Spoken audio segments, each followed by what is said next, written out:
datang para sanak TBH yang terhormat, kepada para narasumber atau pemilik artefak ini. Selamat datang, terima kasih atas kehadirannya pada hari ini. Bertemu lagi nih dengan saya nih, dengan Hagi Sultan Adil dalam podcast. Nah, jadi kita ini podcast ya, bukan webinar, tapi podcast. Jadi intinya kita bisa tanya jawab, Pak. Pak Datu, kita bisa tanya jawab.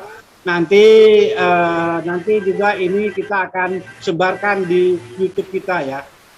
Jadi kita bertemu lagi pada hari ini, pada hari Sabtu, tanggal 11 September tahun 2021.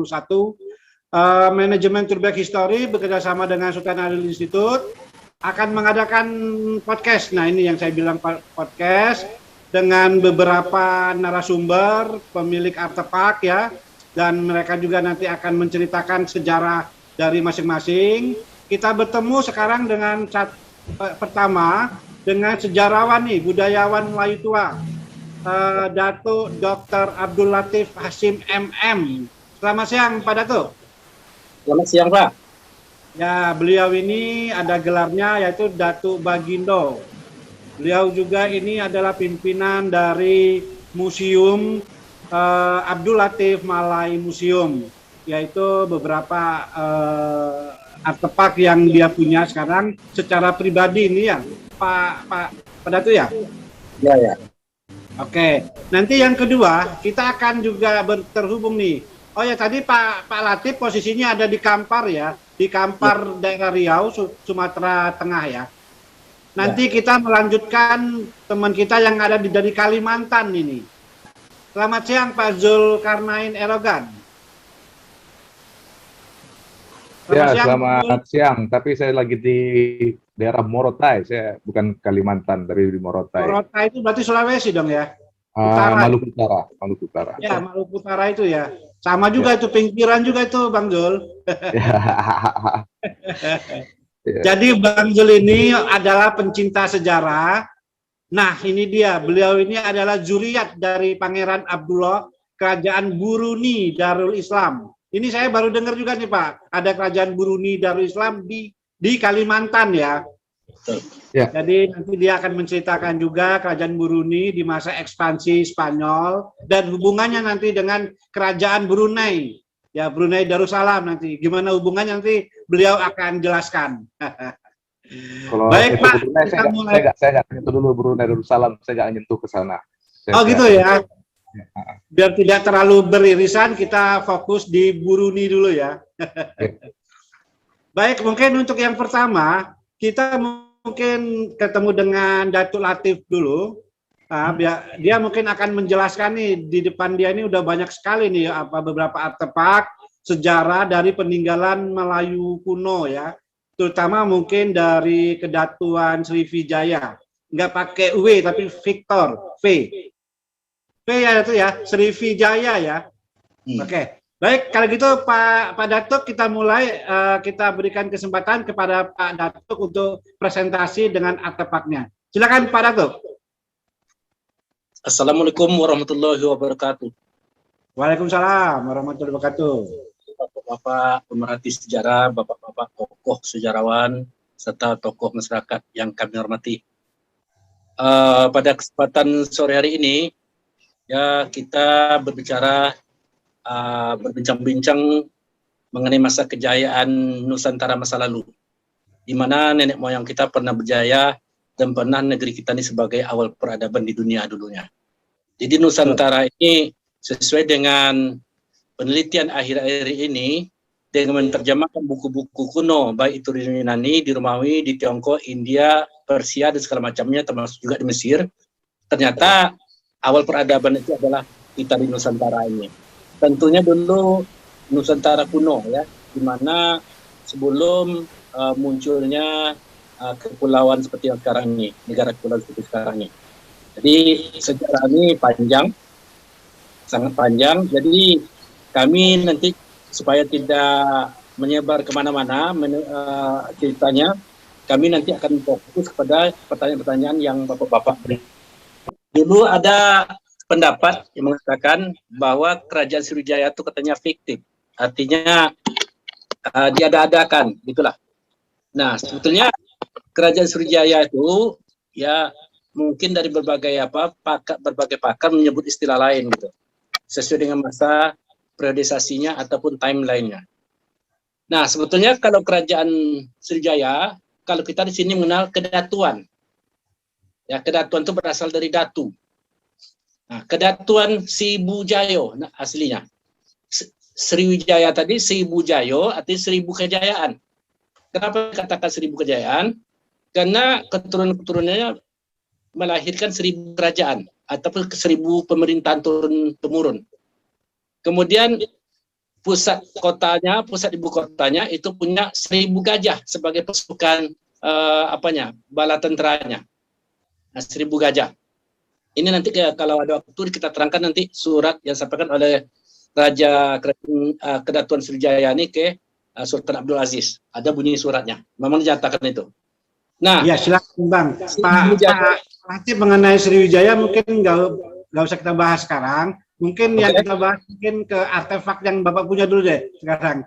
Karena kan itu banyak pendapat ya, beda-beda ya. Gimana Pak? Oke. Mengenai kerajaan itu kami katakan dulu bahasa aslinya supaya kita jangan salah paham kan. Ya, di sini betul. disebut juga dengan Indo dunia. Indo tadi adalah Hindu dunia. Negeri Indo dunia ataupun alam Pulau Poco. Artinya alam Pulau Poco tadi kalau isim menyebutnya Sihli Posi. Sihli bahasa Tiongkok kunonya adalah pulau, Poci adalah terjemahan daripada Poco. Jadi Sihli Posi tadi adalah ini negara ini ada dulu bekas kerajaan alam Pulau Poco tadi, Pulau Pecah tadi, yang berpusat di Sumatera dulunya. Nah, khususnya Sumatera Tengah. Mengenai artefak-artefak yang bisa kita buktikan, ya ada artefak tua di sini. Kita fokus kepada kerajaan melalui Tuan Nusantara ataupun Kedatuan Sriwijaya. Nah, bukti-buktinya apa? Ini di depan kita ini ada artefak. Ini satu di antaranya adalah arca kepala Buddha. Ini saking tuanya terbuat dari batu meteor. Diperlihatkan melalui video yang satunya Pak, yang ada Abdul Latif Hasim. Iya, sudah saya lihat ini. Ada kepala orang ini. Kepala siapa ini? Jadi dijadikan apa di apa utama? Oke. Senjata utama kalau menurut apanya kan, kalau kita sini senjata tubuh utama dari meteorit. Ini dibuat sedemikian rupa batu yang sangat keras.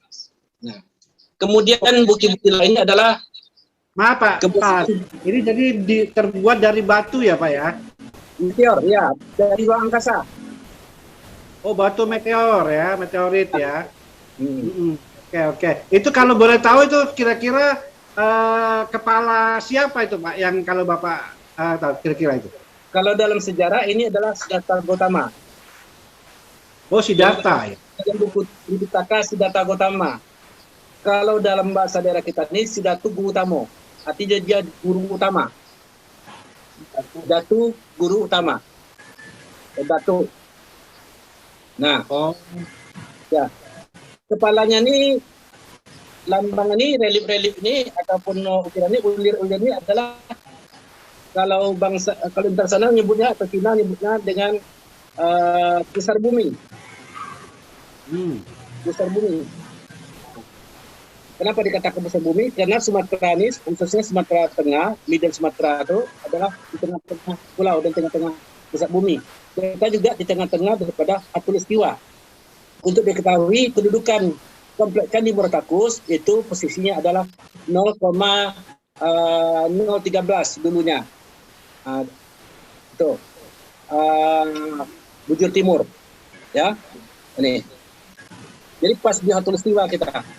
Nah, kemudian untuk membuktikan yang lainnya, untung masih tersisa benda-benda peninggalan yang ada kita simpan. Ini sisa-sisa artefak dari Kampar yang bisa kita ketemukan. Ini dihimpun selama 47 tahun lebih ini. Sejak tahun 1976 kita kumpul-kumpul karena ini ada kaitan dengan sejarah. Di antaranya adalah kalau tadi kita bicara masalah arca, kalau ini adalah datunya, utamanya. Nih, dia pakai selempang. Kalau dalam istilah buku ini Tripitaka, nama dia adalah Lama Salempa Swarna Dwipa. Nah, bahasa kitanya Selempang. Ah ya. Nih selempangnya. Nah, nih yang lebih jelas nih. Jadi Apa itu kira-kira foto siapa ya Pak? Atau Datuk kira-kira? Datuk Bung Tamo tadi? Gelarnya. Datuk Tamo. Ya. Namanya siapa? Kalau orang India menyebutnya atau orang Buddha menyebutnya dengan Siddhartha Gautama. Oh, Mak itu Datuk Tamo. Nih. Nah, apakah dia berasal dari India atau tidak? Ini orang Nusantara. Dari kita melalui Nusantara, melalui Tua. Apa buktinya nih? Ya. Lambang di belakangnya ini adalah lambang rumah Lontiok. Rumah kuno ciri khas orang Kampar. Nih. Lontiok kiri kanannya. Ini ada kaitan dengan Kalimantan nanti ini kami terangkan. Dan juga Brunei itu. Kita juga kaitan dengan Brunei nanti ada. Maaf Datuk. Maaf Datuk. Boleh saya tanya sedikit ya Datuk ya? Boleh. Kalau misalnya itu disebut sebagai Siddhartha Gautama ya, ini kita tanya dulu aja ya, bisa sebagai wawasan kita. Ya. Berarti Siddhartha Gautama itu sudah ada di Nusantara ini. Kok bisa tahu nih? Ini fotonya Siddhartha. Berdasarkan penelitian kita betul. Dan ini juga disebutkan dalam buku Weda, Rig Weda sama Weda dan Yajur Weda. Yang guru utama. Yang nama lengkapnya kita tidak tahu nama lengkapnya, tapi panggilannya itu. Kalau di Kampar ini berpantang menyebut nama asli. Ya, paham saya Pak. Disebut. Biasanya tuh kalau di daerah Sumatera Tengah ini, kalau sudah dewasa itu biasanya ada nama panggilan khusus. Kayak saya nih Pak ya, saya ini kan saya dipanggil sekarang Sultan Adil. Padahal dulu orang tua saya ngasih nama saya Gustavianus. Setelah nikah, karena saya ada hubungan leluhur dengan Minangkabau dari Pagaruyung, setelah nikah saya dapat gelar itu namanya Sultan Adil. Jadi itu wajib dipanggil kita dengan nama Sultan Adil gitu loh. Jadi memang saya percaya itu. Jadi kadang-kadang tuh memang nama itu kan nama Sultan Adil ini ya Pak Latif, itu punya leluhur saya yang dulu yang sudah meninggal. Jadi itu dilestarikan dengan beberapa yang baru lagi gitu loh. Makanya Sultan Adil ini sudah lama namanya, sudah leluhur saya Pak. Tapi memang dia harus sudah meninggal dulu. Pas saya menikah, saya baru dikasih nama begitu loh Pak, dengan Sultan Adil gitu loh ya. Betul ya. Mirip ya dengan di Kampar sini ya Pak. Ya sama ya. Dan demikian juga dengan buku Tripitaka, Yajur Pitaka, Sutra Tripitaka itu ada dijelaskan gitu. Oke. Nah, Lanjut kita Pak, lanjut. menjelaskannya berdasarkan bukti artefak. Nah, apalagi yang lainnya yang dapat dikatakan di sini juga ciri khas untuk Buddha Dharma tadi kan lambangnya adalah ada kendi suci Buddha Dharma. Sebetulnya dua aliran ini Buddha Dharma dan Hindu Dharma. Nah, ini Hindu Nyayana tadi itu adalah berasal dari daerah kita juga sekolah Nusantara. Cuma disebarluaskan oleh para pelajar sampai ke luar negeri itu, terkenal di tempat lain seperti di Tiongkok dan India, termasuk juga Tibet dan Kamboja. Nah, salah satunya nih kita lihat. Nah, kalau kita lihat lambang ke istana kerajaan Thailand, lambang Raja Thailand itu istana tadi ini sampai sini di puncak istana Raja Thailand itu ini lambangnya ke atas persis. Kenapa itu lambang Raja Thailand kok ngambil lambang kita? Karena Raja Thailand itu juga takluk dulu ataupun dia tunduk di bawah kedatuan Sriwijaya yang berpusat di Martakus. Bahkan dia wajib melapor sekali setahun dulu rajanya. Nih. Dan istri-istrinya itu, keturunan tadi banyak datang dari putri-putri dari negeri Martakus ini. Ini makanya ambil lambang kendi suci ini jadikan sebagai lambang istananya, taruh di atas puncak atap. Nanti bisa bapak-bapak bisa lihat lambang istana Raja Thailand itu. Istana lamanya. Ya, ini lambangnya, ini di atas. Separohnya itu ya Pak ya. Ya, ini yang Budi Dharma tadi. yang Budi Dharma, aliran Budi Dharma. Yang Hindu Dharma, lambang kendi sucinya ini. Ini cetak awal dari perunggu ya, ini karena sudah dibersihkan. Kemarin hitam seperti kuali ini. Nah, dibersihkan nih, unsur perunggunya masih nampak, reliefnya jelas. Nah, ini sayang penutupnya yang ketemu ya, sudah hilang. Ini adalah dunia mengenal ini Pak, dengan lambang namanya kendi Kampar atau kendi Campa. Nah, Kampar atau Campa tadi itu adalah daerahnya ini Muaratakus itu. Sebentar Pak, Datuk, itu terbuat dari perunggu ya tuh ya? Ya, cetak awal. Citra Ini awal. berat, bukan tipis nih. Nggak mau dia bunyi di toko, walaupun dia tebal, sangat tebal, berat. Oke. Datuk, saya mau bertanya lagi, Datuk. Tadi kan ada beberapa artefak ya, kepala Siddhartha yang Datuk bilang tadi ya. Itu Ya. ada penelitian nggak, Datuk? Itu kira-kira udah berapa lama umurnya, Datuk? Sama yang kendi ini, Datuk? Ini semua sebelum Masehi nih. Semua sebelum Masehi.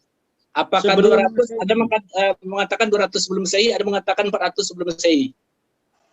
Sebentar, Datuk. Kalau Ya. misalnya dia bilang 200 atau 300, sedangkan Hindu sendiri kan belum muncul, Datuk, pada. Hindu itu kan baru tahun 1800-an Hindu berdiri, sedangkan Buddha sendiri berdiri sekitar 500 sebelum Masehi. Dan itu pun kan baru adanya di daerah sana, di daerah Tibet, India gitu loh. Nah, bagaimana kok dia bisa masuk ke tempat kita, Datuk? Itu, Datuk. Bukan Mohon masuk ke pertanyaan. tempat kita, tapi adalah dia asal dari daerah kita. Bukan masuk ke tempat kita. Memang asalnya tuh dari kita di Sumatera Tengah nih. Nah, yang tahun 1800 itu adalah istilah Hindunya ataupun yang apa namanya dicap ke Borobudur dan Prambanan. Oke, jadi saya paham ya, Datuk. Jadi yang tadi Datuk maksud tuh Buddha, Hindu itu sebetulnya bukannya kosakata Buddha yang zaman sekarang ini ya, yang disebutkan agama Hindu atau agama Buddha, bukan ya? Berarti Ya, itu betul. berarti sama dengan ajaran tuh ajaran asli, cuma sekarang disebut oleh apa ya, orang yang sejarah kontemporer itu sebagai Betul. agama Hindu, agama Buddha, Pak. Padahal yang Datuk maksud ini itu adalah ajaran asli Dharma. yang kita ya. Ya. Dharma Nah, itu ada dua, Hindu Dharma dan Budi Dharma. Itu Ya. ajaran tadi disebut dengan Dharmik, ajaran asli Nusantara. Betul. Karena Kalau gitu kan. Profesor Santo Sabak bilangnya Dharmik original. Ya. Nah, Dharma asli sebelum ada terjemahan ada penyimpangan digunakan di negara lain gitu. Nah, Ya. Dharmik Jadi ini bisa kalau bahasa kasih kesimpulan ya, Datuk ya. Kalau boleh saya kasih kesimpulan, Datuk. Yang maksud Datuk Hindu Buddha itu berarti bukannya agama ya, tapi ajaran yang dulunya ada di Nusantara ya. Berarti bukan agama Buddha yang sekarang itu. Nah, ajaran Buddha ataupun Hindu yang di India itu adalah ajaran Nusantara yang dipesongkan. Oh, begitu. Dulu mereka menyembah ini dijadikan ada perbedaan pandangan. Orang India dan orang Tibet dan Cina menganggap Buddha ini patung yang disembah sebagai kepada Tuhan ataupun representasi daripada Tuhan. Sementara di Kampar, di Muaratakus, adanya patung-patung ini dia bukan untuk disembah, tapi adalah sejarah yang menyatakan bahwa pembawa ajaran Dharmik itu ini orangnya. Ya, sepakat. Sepakat, Datuk. Kita sepakat. Berarti itu bukan agama India yang sekarang atau agama Hindu yang sekarang. Itu adalah ajaran Dharmik yang dibawa oleh yang hasil penelitian Pak Santo Sabah itu kan berarti namanya Dharmik original itu ya. Ya. Oke, lanjut, Datuk. Lanjut. Nah, ini yang Hindu.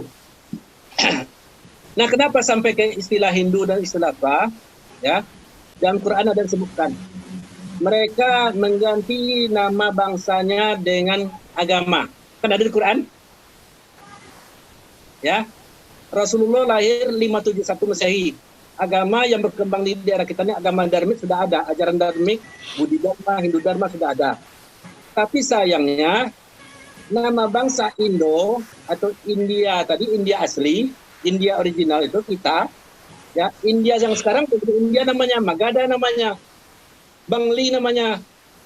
Jadi Nalanda sebagian namanya. Nah, itu disebut agama yang dibawa ke kita ini dari Indo nih istilahnya Hindu. Orang Arab menyebutnya dengan Hindi. Ada artefaknya. Mata uang tahun 700 Masehi, mata uang tersebut disebut Hindi, negara Hindi, Al-Hindi. Tapi mata uangnya gambarnya adalah Kris, orang kita Melayu tua Nusantara. Berarti Hindi itu adalah Melayu Nusantara. Makanya Belanda, Portugis dan segala macam menyebut Indonesia ini adalah Netherlands Hindi. India kepunyaan Belanda gitu. Ya, ya. Penjajahan. Sejak itulah sejarah ini banyak berubah, jungkir balik, ya diputar balik sehingga kita tidak tahu lagi asal usul sejarah kita. Ya, itu dan tiga konsep untuk menghancurkan bangsa tadi kan. Pertama, hancurkan situs sejarahnya. Hancur Muartakus. Habis. Kemudian apa lagi? Putar balik ke sejarahnya. Sehingga terpisah antara apa namanya kabur ke sejarahnya. Ya, diputar balikkan. Yang tua jadi muda, yang muda dijungkir balik, diaduk macam keramai gitulah kira-kira. Nah, kemudian yang ketiga adalah putuskan hubungan generasi mudanya dengan leluhurnya. Ketiga-tiga inilah konsep yang digunakan oleh penjajah manapun di dunia, sehingga dasar sejarah kita itu hilang. Untung ini beberapa buah bisa kita selamatkan. Orang tidak menyangka nih, Indonesia tidak menyangka ada ini di Kampar gitu. Yang ada ini Kamboja. Sehingga orang mengenal ini namanya Kendi Champa Kamboja. Sedangkan pergi kita ke Kamboja, asal rajanya istri itu orang Kampar. Namanya Putri Champa. Champa tadi Camper itu adalah Kampar. Putri Kampar tadi saking dikagumi, saking dihargai oleh orang Kamboja, akhirnya nama negeri itu dulu namanya bukan Kamboja. Tengok buku lama, tengok literatur lama, nama Kamboja itu namanya adalah Kampuchea atau tulisannya Kampuchea. Artinya apa? Masih memakai nama asli bahasa Kampar. Kampar ini disebut bahasa asli sini Kampau. Chia adalah bahasa dari sana, dari itu apa namanya yang kita bilang tadi ke Kamboja tadi, ya itu Chia tadi artinya adalah putri atau gadis. Nah, gadis Kampar, Kampuchea ataupun putri Kampar tadi dikawinkan dengan pembesar di Kamboja tadi. Nah, itulah saking terkenalnya nama sekarang adalah Champa. Sebetulnya Putri Champa ataupun Putri Kampar. Ya, bisa kita pahamin itu. Berarti kan versi dari Datuk Latif ya, dan itu berdasarkan buku ya Pak Latif, yang Pak Latif punya ya mungkin ya. Berdasarkan buku dan penelitian kita ke Kamboja dan Thailand. Bali juga ada buku-buku kuno. Ini boleh dilihat di internet atau di buku-buku keluaran Belanda. Ini namanya Kendi Champa. Sayang Champa tadi yang dibilang tadi arahnya ke Kamboja. Sementara orang Kamboja sendiri mengatakan dia dari Kampar, Sumatera Tengah. Midan Sumatera. Dia itu Muartakus. Orang kenal kali dengan Muartakus itu. Ini jadi kita punya barang, orang dapat namanya ya. Betul. Kita yang punya negeri, kita punya sejarah, orang yang dapat nama. Iya. Kamboja dan Thailand itu adalah bagian dari kita Nusantara. Waktu kerajaan Sriwijaya ini besar sampai ke Tiongkok Selatan, sampai ke Afrika Selatan, Filipina, Asia Tenggara seluruhnya, bahkan sampai ke Taiwan, itu dulu satu di bawah pemerintahan Kedatuan Alam Pulo Poco ataupun Sriwijaya tadi, yang kita sebut dengan Sriwijaya, Kedatuan Sriwijaya. Tapi sejarah menyebutnya dengan Kerajaan Sriwijaya. Cuma si Bapak Purbo Ceroko sama Bapak Supomo, kalau salah Supomo masih menyebutnya Kedatuan itu. Kalau Kedatuan itu kan mungkin nanti ada sanak TBH yang ada di sini, yang dia memang dari Bangka, ya mungkin dia paham juga tuh dengan prasasti Bukit Kota Kapur yang katanya sebagai awal cikal bakal disebut kata-kata Kerajaan Sriwijaya. Itu kan diteliti sama George Codes ya. Beliau yang mempublish ya. Kalau kata-kata itu nanti kita bahas nanti, Datuk. Mungkin sekarang kita fokus membahas masalah artefak yang ada di depan Datuk ini nih. Sangat menarik banget ini. Banyak sekali jumlahnya ini. Bukti bahwa negeri kita dulu atau Melayu tua Nusantara dulu adalah negeri besar sebagai tempat pusat dagang, pusat ekonomi, pusat pendidikan dan pusat ilmu pengetahuan, ya, atau dia disatukan saja pusat peradaban dunia waktu itu. Nah, banyak artefak-artefak kebesaran negara lain, negara-negara kuno tadi ada negeri kita. Karena mereka berkunjung ke sini. Waktu itu ada namanya Laut Ombun, Pak. Terbentuknya Laut Ombun tadi karena adanya lempengan tektonik Asia Australia tadi. Sehingga Sumatera ini tinggal sepertiga lagi. Dan hampir putus Pulau Sumatera tadi. Di situ terbentuk. Ini kalau kita terangkan itu panjang, lain kali kita terangkan. Nah, bukti-bukti lainnya adalah nih peninggalannya. Tadinya kami mengatakan ini adalah artefak dari India. Tapi kalau dilihat lambang-lambangnya nih, lambangnya kalau bisa di zoom. Ini adalah buku yang terdapat dalam buku kuno para penulis Atlantologi, para peneliti Atlantis. Ini lambang-lambangnya, ini tertulis. Pada awalnya kami menyangka ini dari India, tapi mereka mengatakan ini adalah lambang daripada Mesir kuno. Ini lambangnya juga, ular. Ular apa ke sini? Kabarnya inilah dasar lambang daripada lambang ID itu, lambang kedokteran ini bisa diapa ke sini. Jadi apakah ini adalah anti racun, kami ini belum tes, ya. Nanti kita tes. Tapi kalau dilihat lambang-lambang ini dari tembikar, tapi seakan-akan sudah membatu gitu. Oh, dari tembikar ya, Angku ya, berarti ya. Bukan dari perunggu, bukan ya? Bukan, ini dari tembikar tapi sudah mengeras seperti batu. Nah. Ini batu ya. nih. Nah. Betul, Angku. Lanjut, Angku, lanjut. Kita lanjut.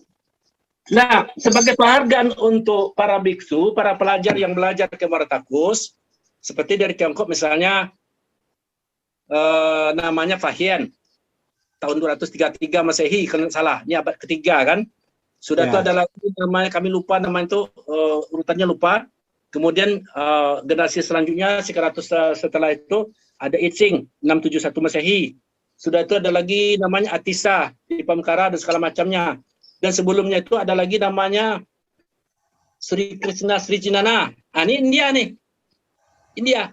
Nah, mereka dibekali dengan ini Kendi Campa ini sebagai alat untuk wisuda mereka. Di samping itu juga diberikan tongkat wala cakra. Nah, kalau ini adalah air yang dimuat di dalamnya adalah air suci.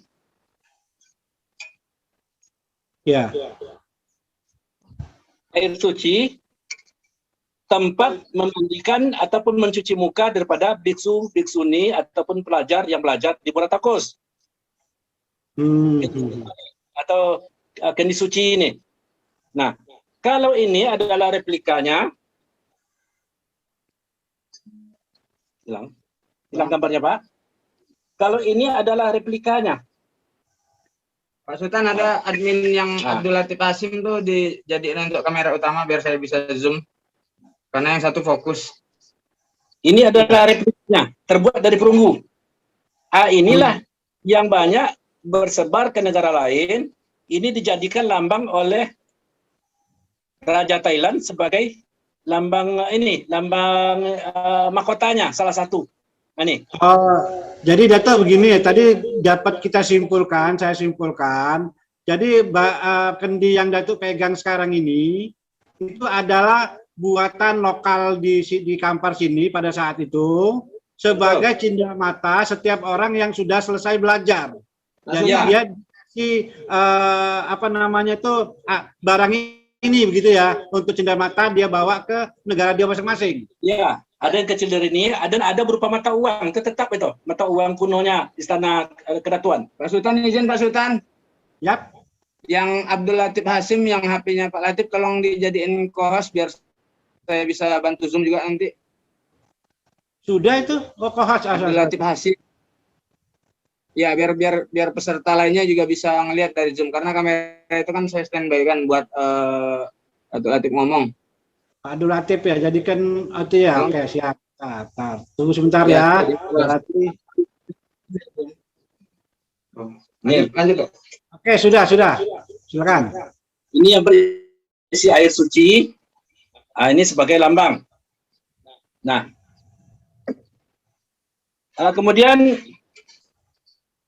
membuktikan bahwa agama dharmik ataupun agama yang berkembang di luar kampus itu adalah ajaran tauhid atau agama apa namanya ajaran dharma tadi atau dharmik tadi adalah ajaran tauhid atau Percaya kepada satu Tuhan gitu ya. Percaya pada satu Tuhan yang esa. Ini buktinya. Mohon di zoom. Apa itu?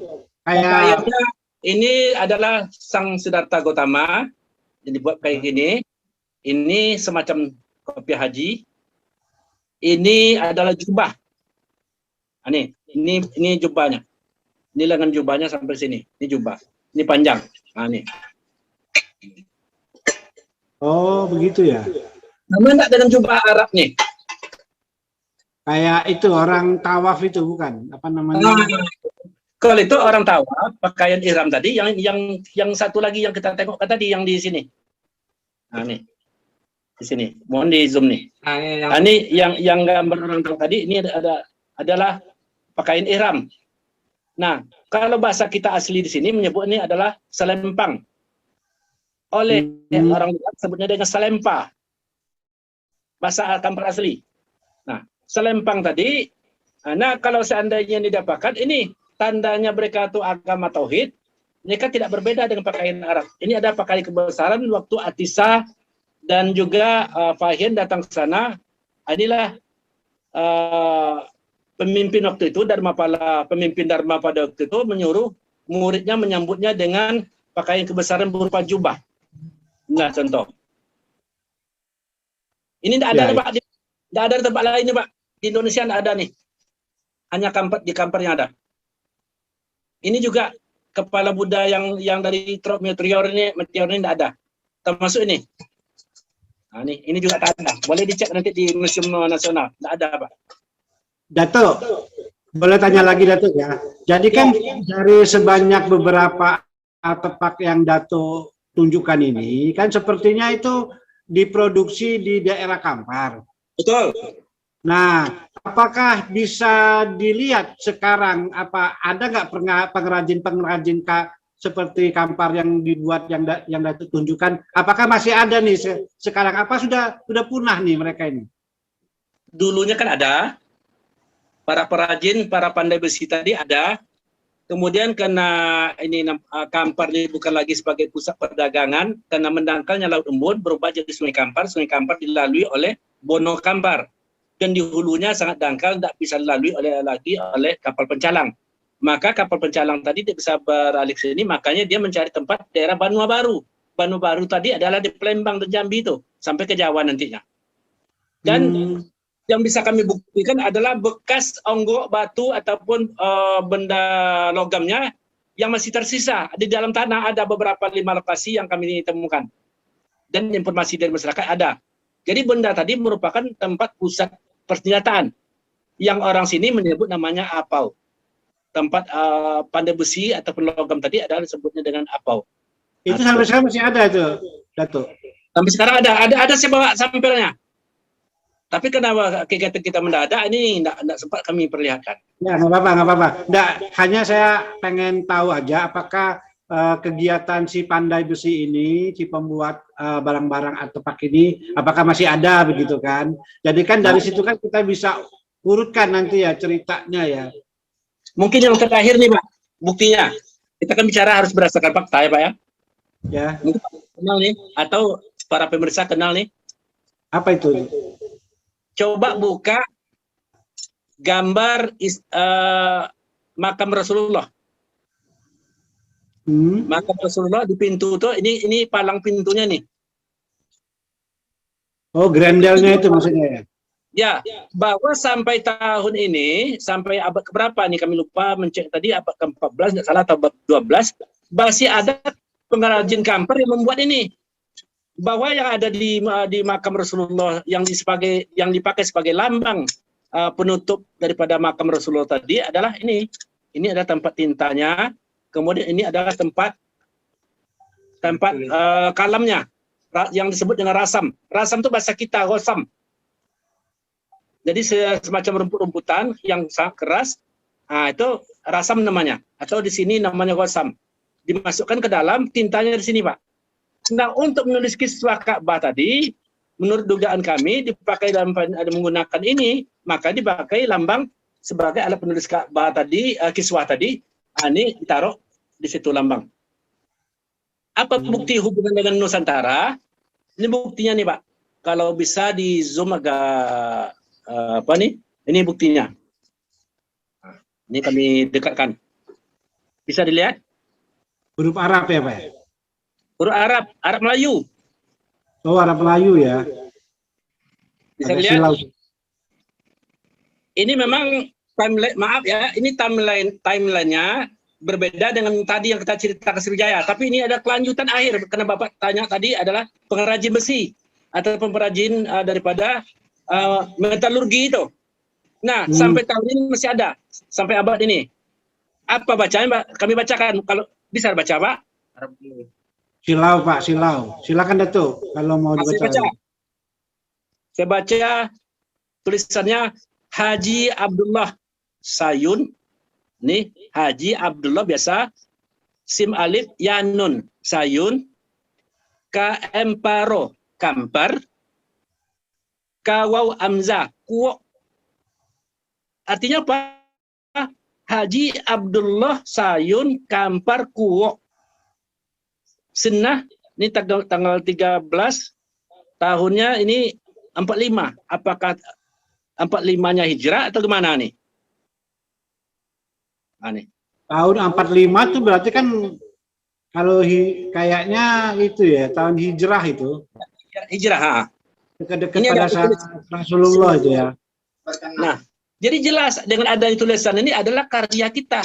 Nah, kalau kita hubungkan dengan yang lain-lainnya, jelas ada keris, ada ini, kenis suci, Buddha Dharma, Hindu Dharma, segala macam, dan ini Pugo, nanti kita terang Pugo, ada hubungan dengan Bali itu.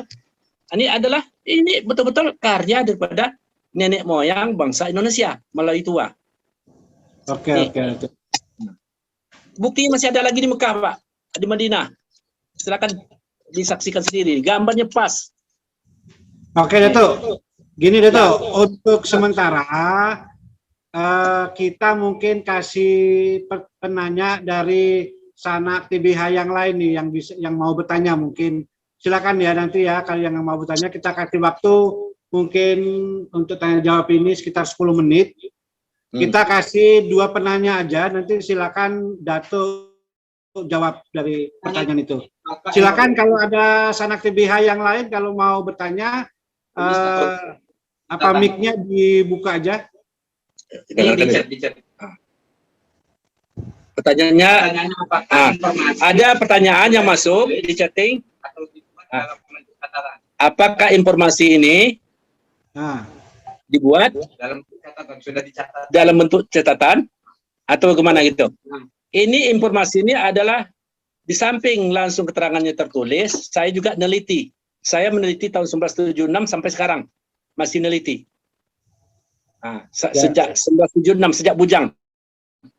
Nah, apakah dibuat catatan? Ini adalah hasil daripada keterangan yang kita ambil daripada buku-buku terjemahan daripada penulis-penulis bangsa Yunani kuno, Romawi kuno, Mesir kuno, dan segala macam itu.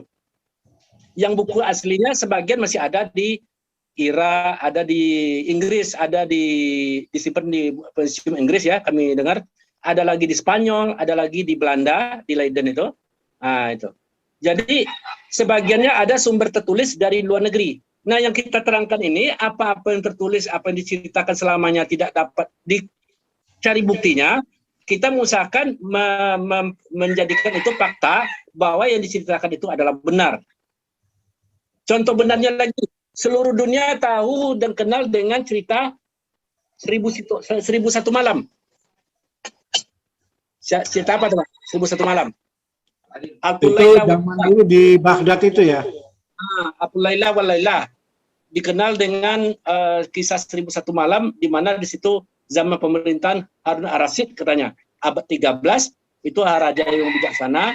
Di situ ada seorang bernama yang punya pusaka ajaib namanya lampu Aladin. Terbayang nggak bagaimana bentuk lampu Aladin? Kami yakin semua kita terbayang bentuknya. Dia polos, kuning seperti emas, polos.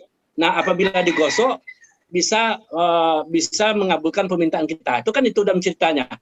Nah, sekarang yang sama ini kita jumpai di Kampar, Pak, tepatnya di Kuo. Nih, masih tersimpan di masyarakat, Pak. Wis, Masya Allah. Itu tulisan Arab juga itu, Dato. Ini penuh dengan kaligrafi semua, Pak. Masih ada tuh. Dari perunggu ya, Dato ya? Apa bacanya itu, Pak? Berarti lebih autentik daripada cerita Alfu Laila wal Laila itu. Mungkin dianggap Alfu Laila wal Laila itu tadi dongeng, tapi ceritanya mungkin diambil pada kisah yang ada di Nusantara. Ini buktinya. Perunggu dibuat relief. Ini campuran reliefnya, Pak. Ini reliefnya motifnya Nusantara. Motif Nusantara. Ini motifnya sudah Arab, Pak. Di atas nih, tutup nih. Sudah motif Timur Tengah awal. Ya. Nah, nih. Ini sama, Pak, dengan yang dibuat oleh buku-buku ataupun dibuat di film-film itu. Tapi tidak ada pun satu pun di dunia ini mungkin yang seperti ini. Yang dibuat tadi mungkin itu kan penuh dengan motif ya. Tadi Dato bilang ada motif Nusantara. Itu apa itu? Nusantara. Motif Nusantara nih, Pak. Apa itu, Dato? Bisa diceritakan itu? Coba di zoom. Nih, kami lihat motif-motif Nusantara, ulir-ulir ini, ya. Nah, seperti ini tadi, pusar bumi tadi. Oh, ya. Nah, kemudian ini ada kaligrafinya semua, Pak. Nih, tulisan Arab awal, abad 12-13 itu kan itu sudah zaman itu kaligrafi sudah berkembang itu, khatnya sudah berkembang. Ini sekeliling. Apakah ini doa-doa mentra-mentra untuk memanggil? Enggak tahu juga kita nih. Apakah kodamnya? Enggak tahu kita kan. Tugas kita menyamakan benda sejarah. Itu kan Dato, dalam kita cerita Aladin itu kan digosok-gosok terus timbul jin kan? Ya. Nah, nih. Sampai di bawah ada ini, Pak. Kaligrafinya. Kaligrafi juga ya? Ya. Nih. Nah, kalau ada orang mengatakan ini palsu, ini perunggu, Pak. Nggak bisa ada orang sekarang bisa buat seperti ini perunggu. Dan ini cetak awal atau cetak pertengahan lah. Ini. Nah. Detail. Dari segi motifnya sudah menunjukkan, Pak. Nah, nih. Dan itu berarti menunjukkan kehebatan leluhur kita dalam memproduksi barang-barang perunggu ya, Dato ya. Betul. Nah. Oke, Dato. Untuk sementara karena kan kita berbagi-bagi nih dengan teman-teman kita nih. Ada kan kita ada tamu juga nih dari Kalimantan ini, Dato. Jadi mungkin nanti ada session lagi akan kita tanya jawab lagi, Dato ya.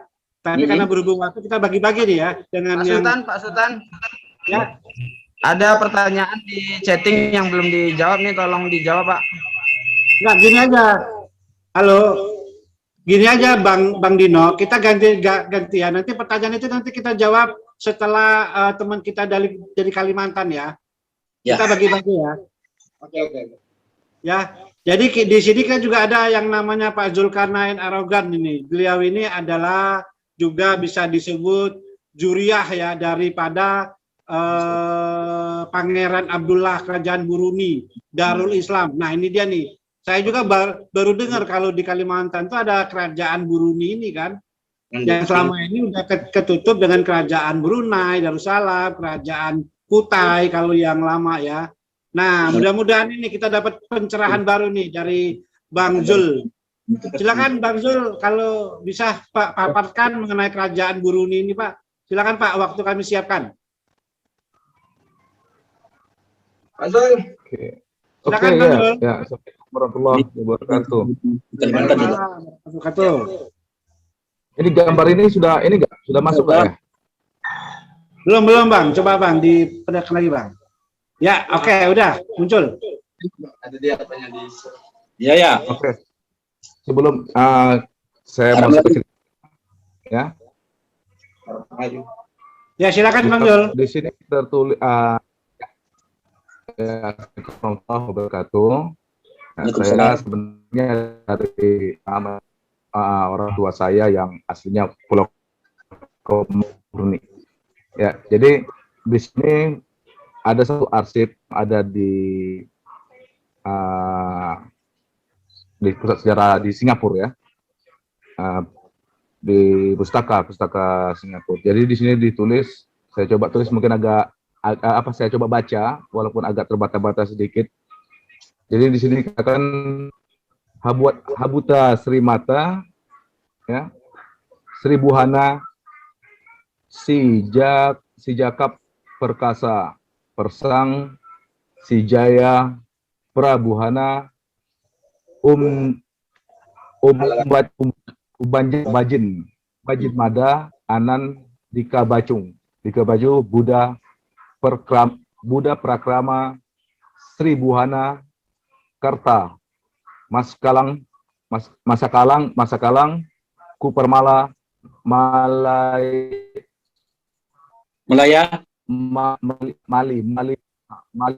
Mayawarna, Watika, Melayu warna apa, Pak?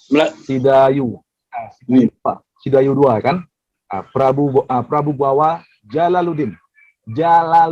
Oke, Jalaluddin. Di negeri Mi. Nama Pasi atau Pasai.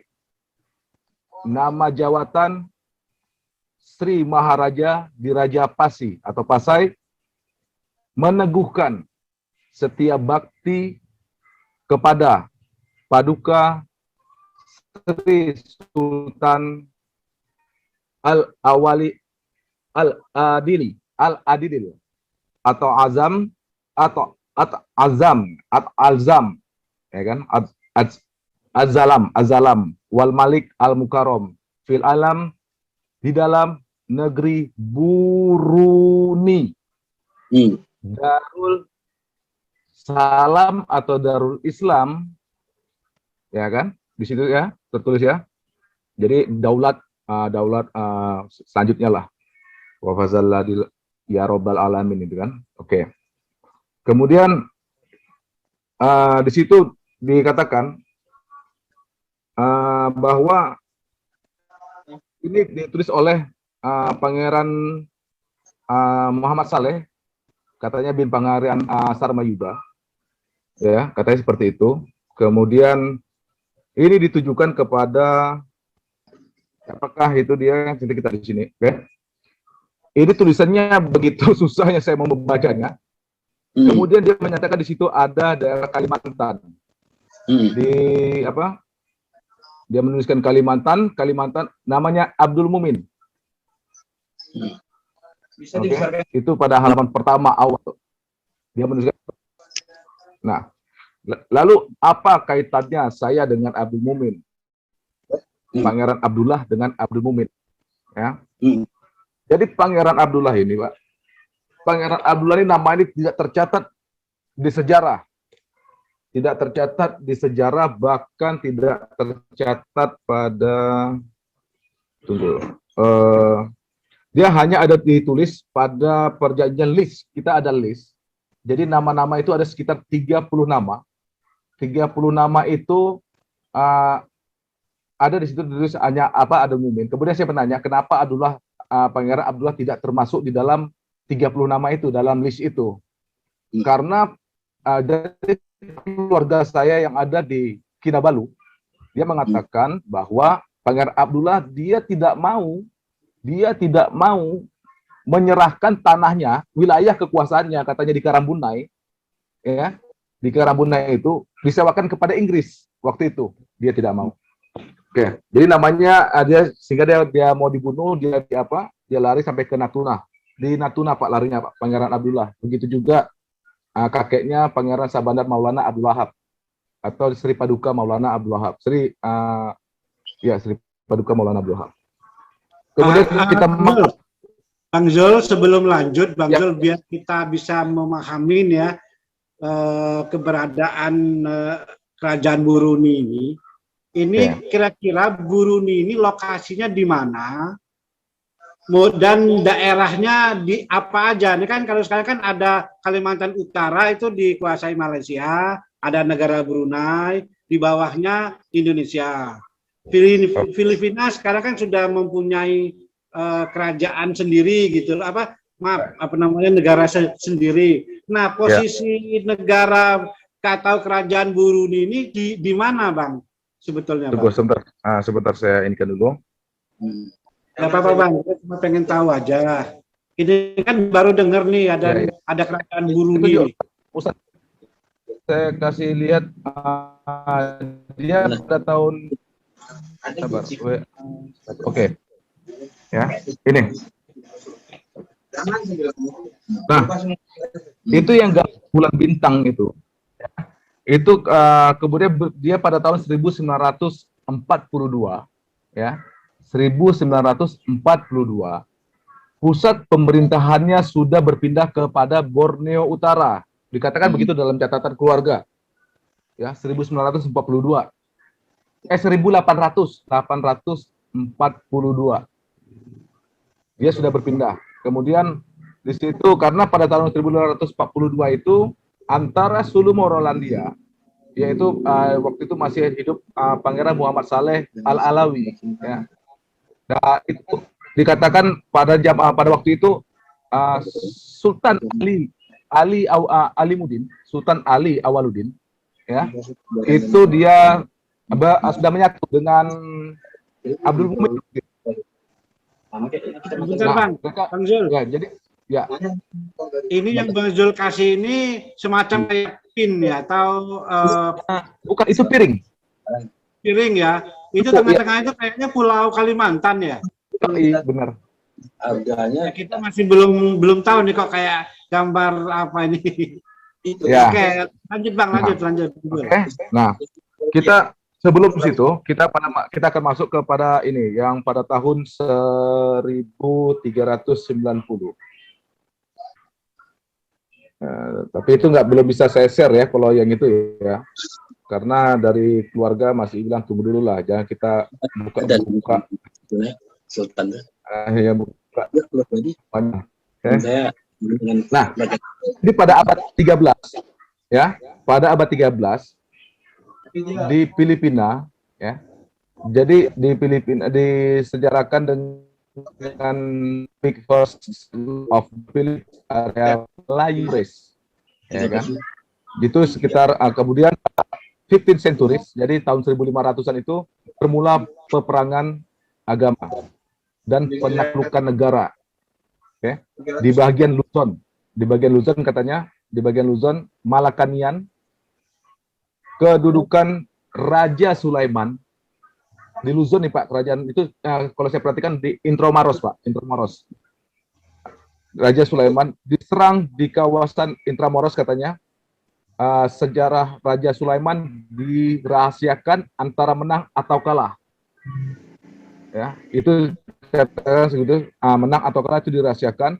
Kemudian itu dikatakan seorang raja yang menduduki Tundo, daerah Tundo, yaitu Raja Lakan. Setelah, ini saya nggak sebenarnya, tapi nggak apa-apa ya, saya baca. Ini kan bacaan sejarah, jadi saya harus baca. Telah memeluk agama Kristen, ya, Kristian dengan bayaran uang emas dan oleh Spanyol. Dikatakan seperti itu. Spanyol Bang Zul, di bawah pimpinan Legazpi Ekspedisi. Bukan kerajaan Tundo, kerajaan jadi tunduk. Bukan kerajaan tunduk, tapi daerah Tundo namanya. Daerah Tundo. Jadi ya, daerah Tundo. Jadi di situ Raja Lakandula, di situ ada Raja Lakandula, daerah Tundo di situ. kemudian oleh Spanyol di bawah pimpinan Legazpi Expedition. Jadi ekspedisinya itu namanya sebenarnya ekspedisi Sibata, Pak.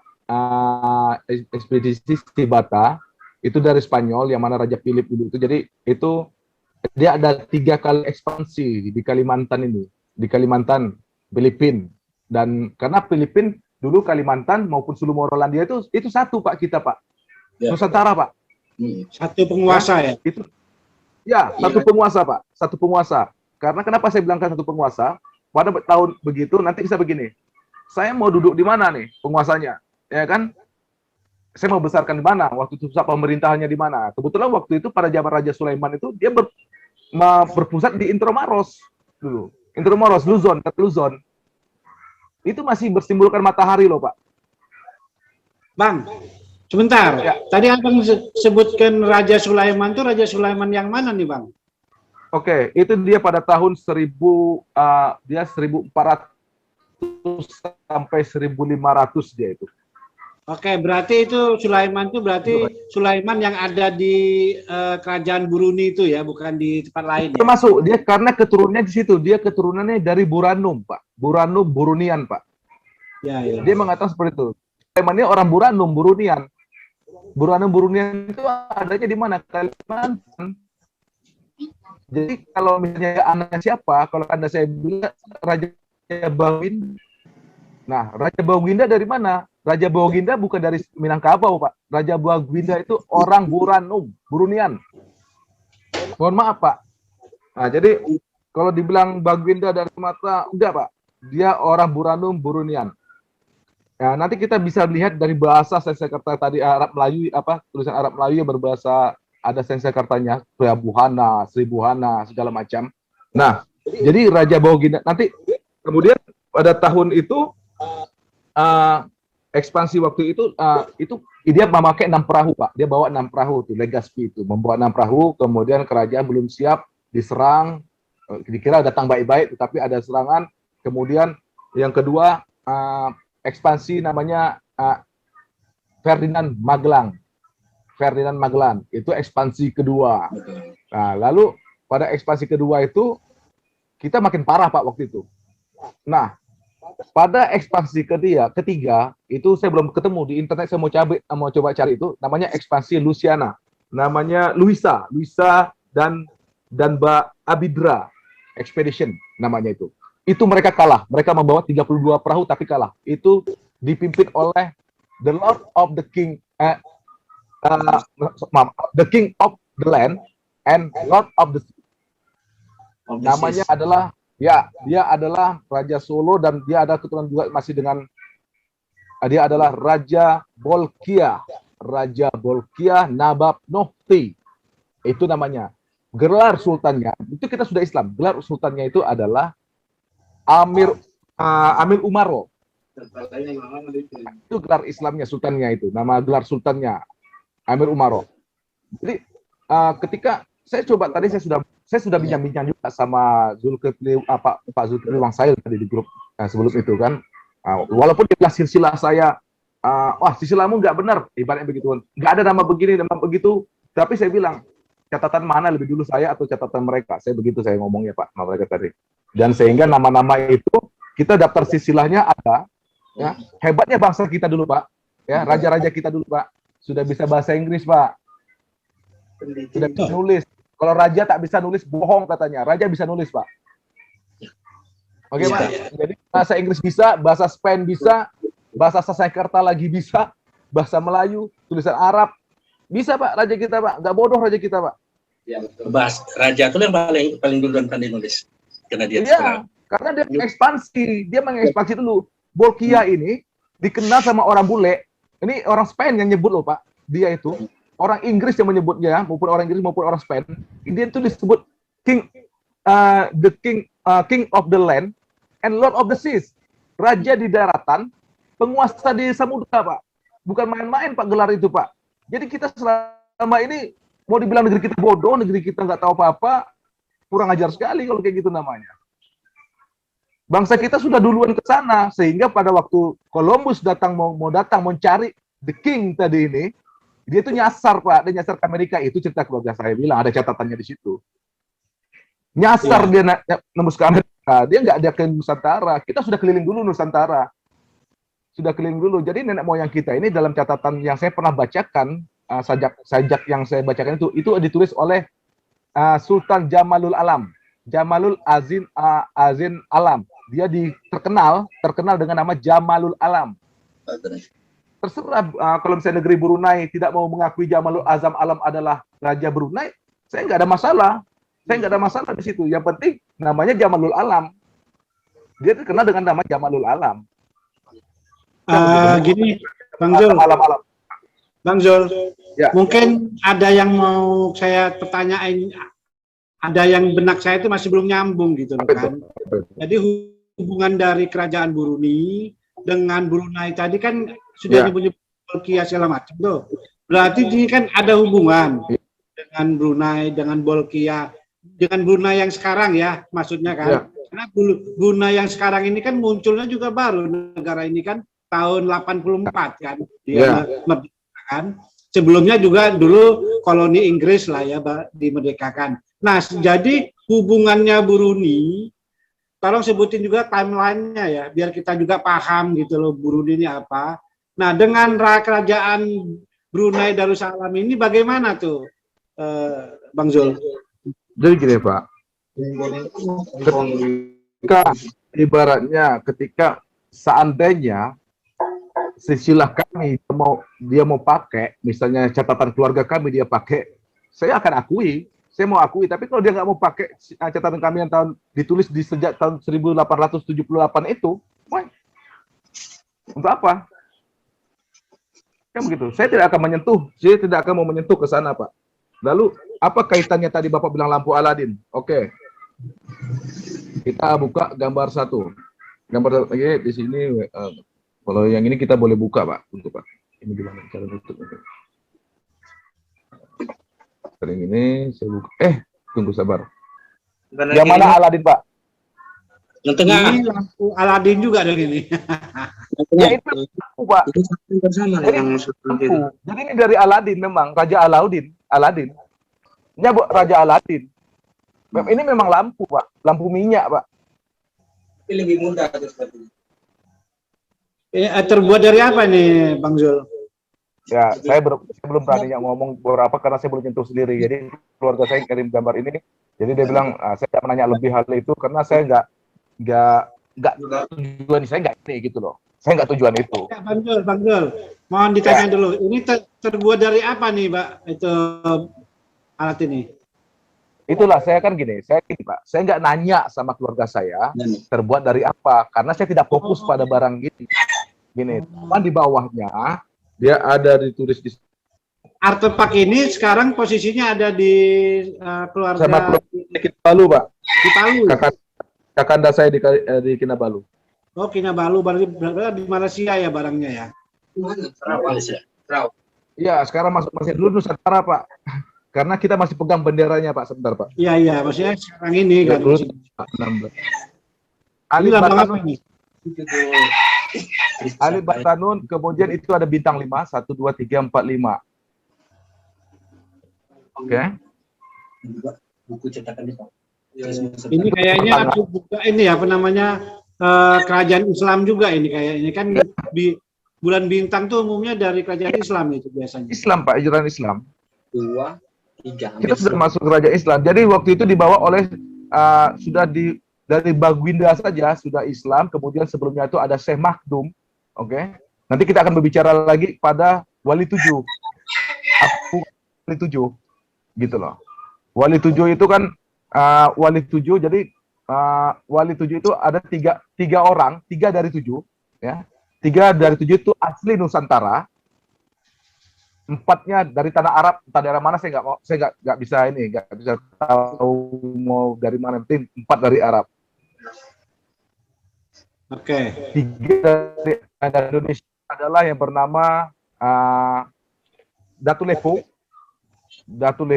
Yang kedua bernama KH, dia pakai KH Harun. Yang ketiga Datu Sangkala. Ya, itu. Jadi 3 Datuk Nusantara ini, 3 datuk yang dari Nusantara yang asli, tapi kita nggak tahu dari mana. Katanya kan ada yang bilang, oh dari Bali, oh dari Sulawesi. Dari mana? Nah, keluarga dari mananya karena memang tidak tahu dari mana, dari daerahnya mana itu tiga datu itu. Itu yang membawa adalah Arung Palaka.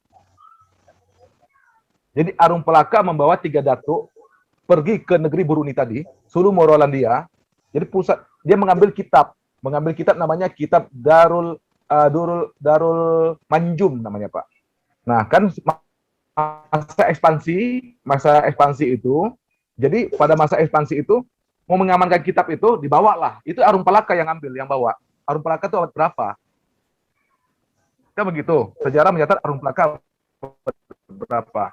Lalu banyak beredar di internet foto Arung Palaka dikaitkan sebagai wali tujuh. Bukan, tapi Arung Palaka membawa tiga dari 7 wali. Jadi Arung Palaka ini orang yang berilmu juga Pak, beragama juga Arung Palaka ini. Kita sejarah Arung Palaka dibuat seolah-olah Arung Palaka itu pengkhianat, adalah segala macam, dia pembunuh segala macam. Tidak juga Pak. Bagaimana Arung Palaka bersama Kiai kok 3 orang kok, seorang wali sama-sama mengamankan kitab itu dibawa ke sekarang kalau karena bilang karena dia ada di Malaysia bilang Indonesia bilang. Nah, dibawa ke Indonesia. Di mana kitab itu gitu loh.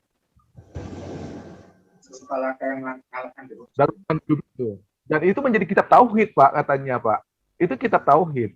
Itu tahun berapa itu, dari Bang Zul di jadi kitab itu sudah ada sama kita dan sudah di waktu pas Syekh Makdum ya, Syekh Makdum itu sehingga dia membangun masjid di daerah apa namanya di dekat Filipina, sekarang Filipina itu, kemudian dia kasih nama Masjid Makdum namanya. Nah, itu dengan kitab tadi diajarkan tadi itu Darul Makdum tadi. Itu yang kita cari Pak, itu kita tauhid Pak. Jadi itu sudah ada sebenarnya. Itu katanya zaman Raja Baginda terus diteruskan oleh Sarip Ali katanya. Sarip Ali itu termasuk adalah 7 wali tadi. Sarip Ali itu adalah 7 wali 7 tadi. Kemudian termasuk sahabat ya. Ini baca dulu ya. Yang dari luar Pak ya, Syekh Makdum. Jadi Syekh Alawi Berpaki, ya, Syekh Alawi Berpaki, Syekh Sarip Ali, bukan Syekh, Sarip Makdum, Sarip Alawi, Sarip Ali. Nah, itu. Terus Sarip Muhammad, Pak. Plus 3 tadi, Pak, ya. Imam Lapeo, bukan Datu Lapeo, Imam Lapeo, Datuk Sangkala, dan KH Harun. Nggak tahu KH-nya apa, saya tanya KH itu apa, tapi dia bilang KH Harun. Nggak tahu artinya apa itu. K Haji. Nggak bisa kita bilang Ki Haji. Belum berani kita bilang itu KH itu adalah Ki Haji, Pak. Dengan keluarga sendiri yang mencatat tidak dikatakan Ki Haji. Cuman KH Harun, Pak. Nah, Datuk Sangkala ini nggak tahu dari mana, atau KH Harun ini dari mana. Nah, itu yang bawa Arung Palaka. Arung Palaka jelas dari Sulawesi. Itu jelas, Pak. Jadi pada masa itu yang ekspedisi Sabata itu namanya Sabata itu dari Raja Philip waktu itu, waktu setelah menggulingkan Sultan Muhammad di Spanyol. Sebelumnya Sultan Muhammad, habis itu Raja Philip, begitu kata keluarga saya. Lalu kemudian di bawah lagi satu lagi dari Cordoba juga sudah Islam waktu itu. Kita jelas layar. Ya, yang kesamaan dengan itu. Ya. Dia paham. Jadi Sarip Ali, Pak. Sarip Ali ini yang ada di Nusantara itu dia punya istri pertama yang di Arab itu, dia punya anak, Pak. Anaknya ada yang di Arab itu 2 orang, namanya Muazzadin dan Muhazzadin. Mua dengan Muha. Nah, di Indonesia, di Nusantara katanya Sulaiman tadi. Oke, baik, Bang Zul. Oke. Bang Zul. Jadi, sudah belum? ya, tunggu ya, saya tunjukkan yang ini ya. Bang Zulnya waktunya 5 menit lagi ya, ya Bang Zul ya. Saya ada 2 gambar lagi Pak ya, sebentar ya. Ini yang bikin parahnya di Kalimantan dulu Pak. Ya, karena saya baru tahu ya, baru paham lah. Mungkin teman juga baru paham. Jadi agak bingung Ini, nih Pak. Bang Jul. Timelinenya itu loh Bang Jul. Iya, Oke, itu ada timelinenya tadi, Pak. terus. Kan saya sudah sebutkan 1390, 1400-an. Dia itu timelinenya di situ. Ekspansi Spanyol itu sampai 1600, Pak. Itu ekspansi, kalau di internet sudah jelas, Pak, tahun ekspansinya sudah ada tercatat itu, Pak. Kan Sama kalau hampir Spanyol itu kan beda-beda ekspansinya sih. itu sekitar 1.500-an mereka mulai betul. menjelajah kan. 1400-an Kerajaan Brunei ini kan sudah ada sekitar 1.300 ya. sudah ada. Sudah ada. Berarti selama 2 abad mereka ini sudah ya itu beroperasional gitu kan. Iya, sudah sudah. berarti sekitar 3 atau 4 raja itu ya. Sisilah ada persisilah ada nantinya, Pak. Nantilah saya lebih suka daftar di sini.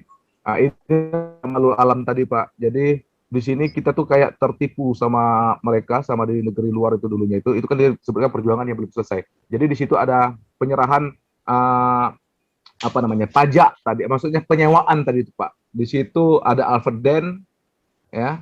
Kemudian ada siapa lagi di sini? Ada Gustavus van Overbeck, ya, itu dari Ini Hong masa Kong. Spanyol ya, Pak? Sudah masuk era Inggris ini, Pak.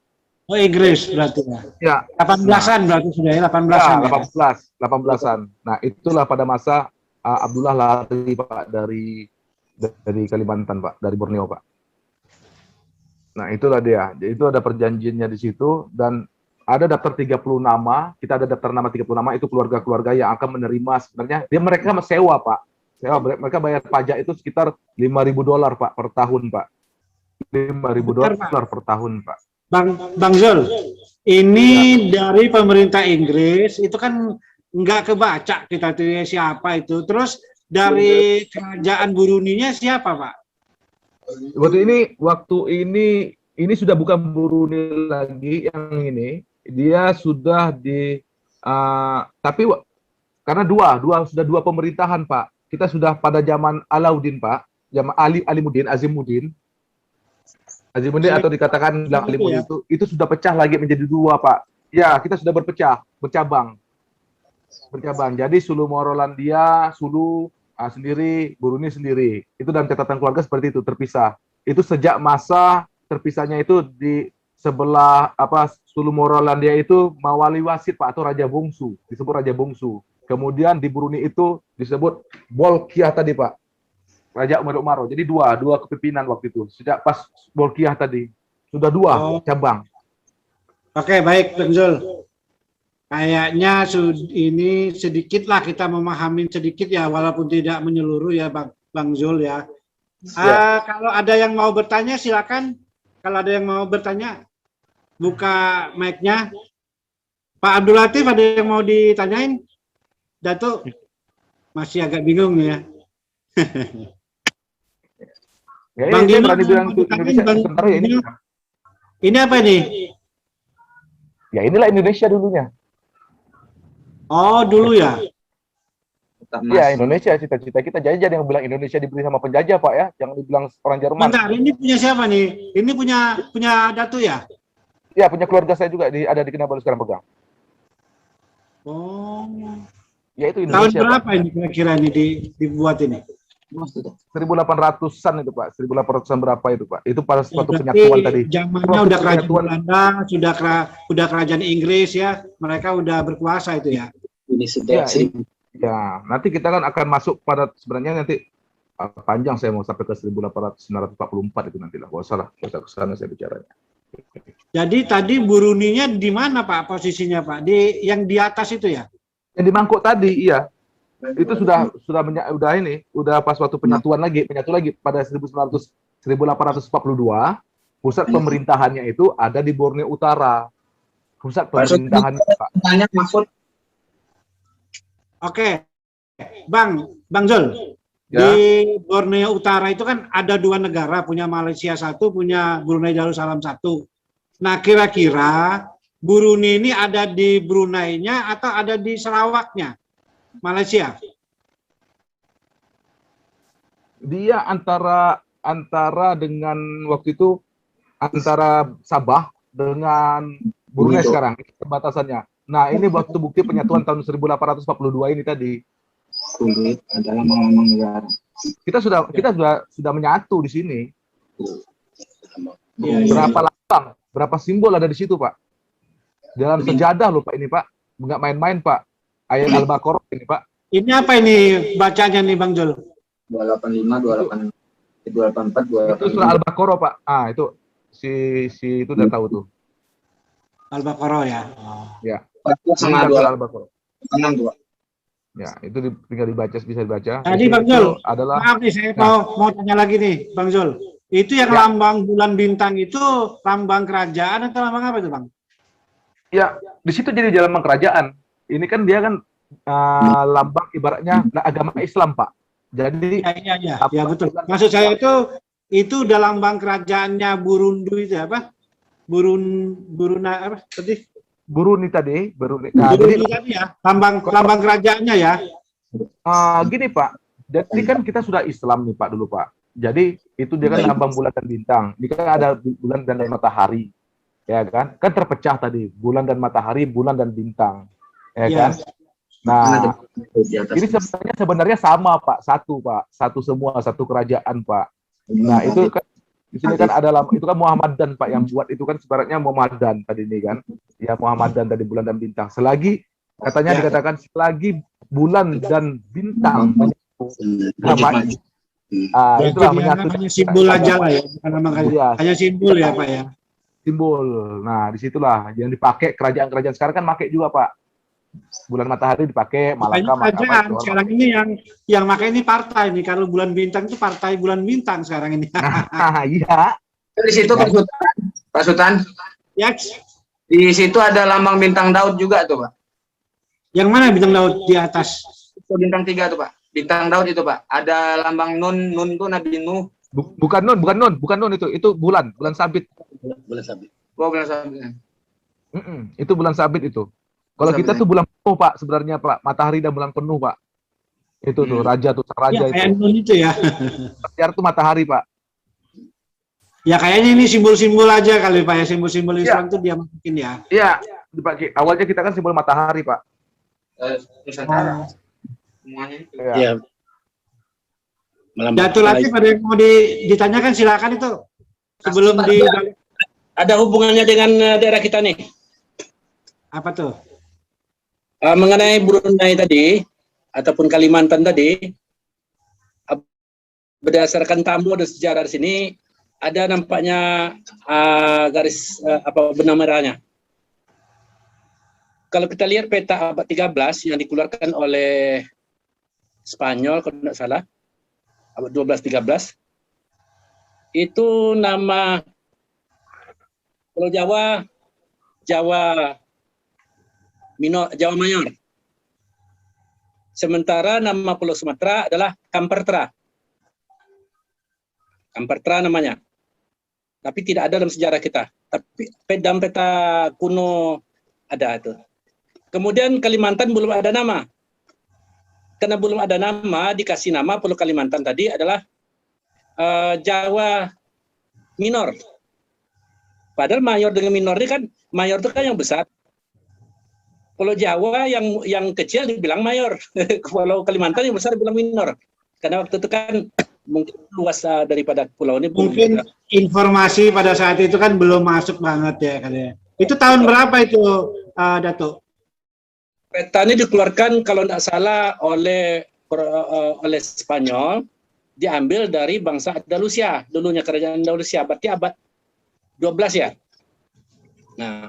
Nah, Spanyol itu mulai jalan tuh abad ke-14 tuh, Pak. 14-15 tuh dia mulai jalan. apanya? Orang Eropa mulai merantau ke Nusantara ini mulai abad ke-15. Nah, itu makanya kami mau cerita. Nanti bukti-buktinya ada nih. Mohon para arkeolog ataupun para sejarawan, kalau seandainya keterangan kami ini salah, boleh kita lihatkan buktinya atau kita teliti ulang bersama-sama. Karena biasanya para arkeolog ataupun orang sejarawan, kalau tidak tertulis dalam buku catatan Belanda atau catatan Portugis atau Inggris, mereka tidak mau mengakui gitu.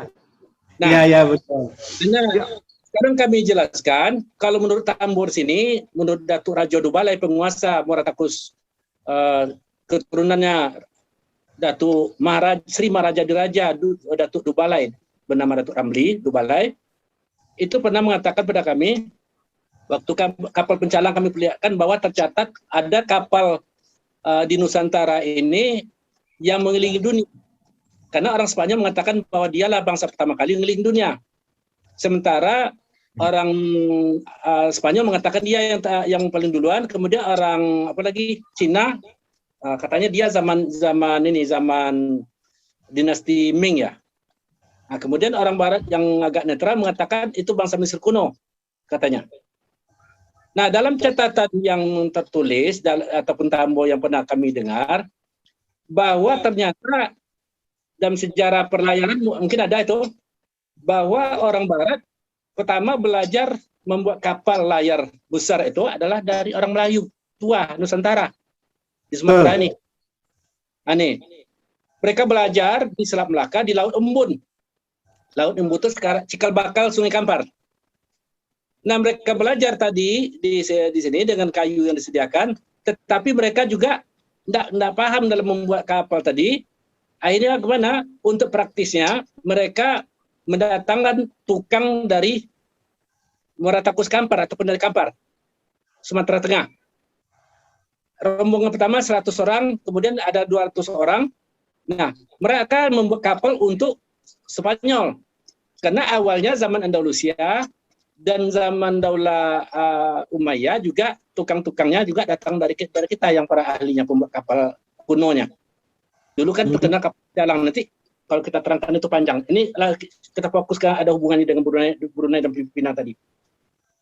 Nah, setelah didatangkan beratusan para pakar ataupun insinyur, waktu itu insinyur belum ada istilah waktu itu lah, tukang pembuat perahu layar tadi, ratusan jumlahnya, mereka dipekerjakan di Spanyol itu, ataupun dulunya kan Andalusia, kemudian berganti dengan Spanyol. Nah, kemudian daerahnya kan sampai ke daerah Belanda Selatan itu.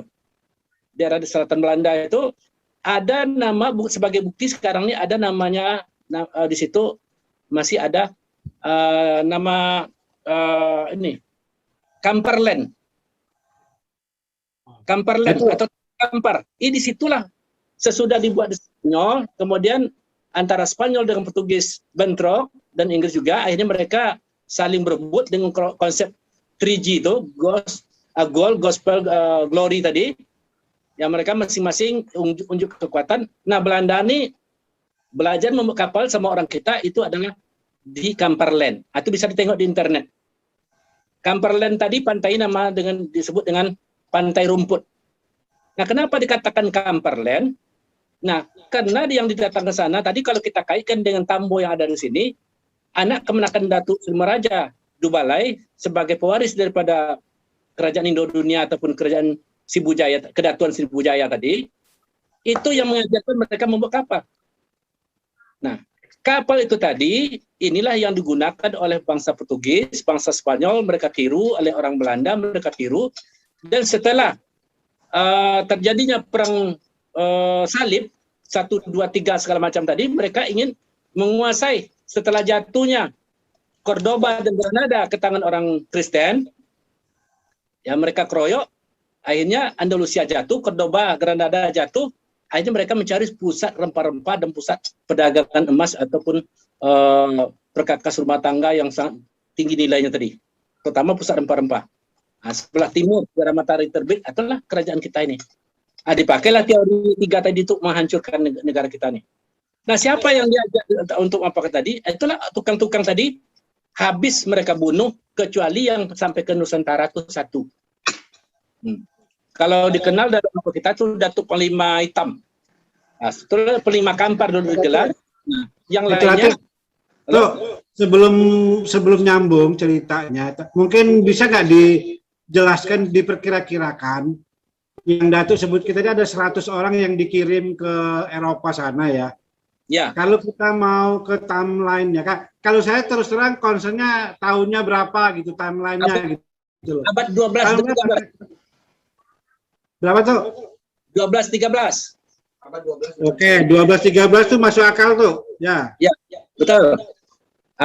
Kemudian ahli-ahli tukang buat kapal tadi, mereka bunuh, mereka buru, dan yang berhasil menyelamatkan diri masuk ke hutan, ya, menurut informasi yang kami terima dari Eropa, itulah bangsa Aztec. Kemudian yang berhasil lari ke benua yang seberangnya, itulah bangsa Indian. Dari nama kita asli India. Oke, bentar Pak ya. Ini India, dari, bentar Pak. Boleh Pak, sepotong sebentar Pak ya. Ini dari Pak Satu Sabah ini mengatakan Datuk Sangkala dari Kedatuan Indonesia Muara Taku Sumatera. Datuk Sangkala. Ini dari berarti nama itu tidak bohong saya. Oke. Yang kedua ada Pak Aditya Warato, kalau Aditya Fitrianto ya. Dia mengatakan bila Brunei era 1400 bagaimana hubungannya dengan Majapahit? Oke. Baik, tidak ada hubungannya dengan Majapahit tetapi Sri Visaya. Sri Visaya. Oke, Sri Visaya. Atau jadi di situ ada kaum Visaya di sana. Visaya, Sri Visaya. Mau Visaya kayak Sri Visaya, saya tidak berani. Sri Visaya zamannya dulu. Kita tidak ada hubungannya dengan Majapahit karena tidak ada penyerangan Majapahit, tidak pernah mengalahkan Brunei, tidak ada. Pernah terjadi waktu itu dalam sejarah Inggris ya mengatakan bahwa Raja kecil memimpin membawa pasukan ke sana, tetapi tidak dari Liga kerajaan Liga mencoba menyerang ke sana. Baru lihat orang Dayak di atas gunung semuanya patah balik. Itu Inggris yang ngomong nggak jadi. Kemudian, nah, jadi Datuk Sangkala ini ternyata memang ada Datuk Sangkala ini. Nah, itulah dia hidupnya nggak tahu pada siapa, pada tahun berapa. Dia datang ke sana, dia mengambil kitab Darul Manjum Pak, itu Pak tadi Pak. Itu ada. Jadi kalau misalnya abadnya Pak, kira-kira? Ya, Darul Manjum dia pada masa kalau kita berbicara dengan Arung Palaka itu di sekitar 1600-an ya, kalau nggak salah ya. 1600 1500 ya. 1600. Bangsa Eropa ya. Udah masuk gitu ya. Ya. Itu masih ada Spanyol masih berdiri gagah Pak di Filipina Pak. Gimana sih Pak? Ya, karena habis itu kemudian Inggris masuk itu sebenarnya sama aja Pak. Dulu kan ada zaman Inggris koloni. Zaman koloni itu gabungan Pak, Spanyol, Inggris, Belanda, Amerika. Nah, itu bergabung, itu zaman koloni. Kemudian masuk lagi era Inggris Crown, kerajaan Inggris Crown namanya. Inggris Crown. Itu jadi ada berapa era Pak? Kita nggak bisa dicampur adukkan antara Inggris Crown dengan Inggris jadi betul begitu Pak. Jadi sebelumnya itu kayak di kita aja di Nusantara ini ya. Dari tahun 1500-an itu sampai tahun 1800 itu kan yang ada itu VOC ya, bukan Belanda ya. Belanda itu sendiri ada itu tahun 1800-an gitu loh. Iya, nah, itu masih koloni. Juga begitu, karena di Eropa sana itu terjadi perang juga antar mereka begitu loh, perebutan kekuasaan antar mereka. Nah, yang namanya VOC ini bukan negara sebetulnya, ini adalah persekutuan dagang yang berpusat di Nederland itu, di Belanda begitu loh. Jadi ya kita memang kadang-kadang sekarang ini kan mencampur adukan nih sejarah ya, dicampur adukan, disamaratakan VOC dengan Belanda. Dikatakan kita dijajah Belanda 350 tahun. Itu kan kita dibodohin bener itu. Nggak ada kan? Yang justru dulu bukan dijajah, VOC dulu justru bukan menjajah dia itu. Dia justru dia mencari berdagang, tapi dia menguasai perdagangan. Kalau masalah kerajaannya itu berdiri sendiri gitu loh.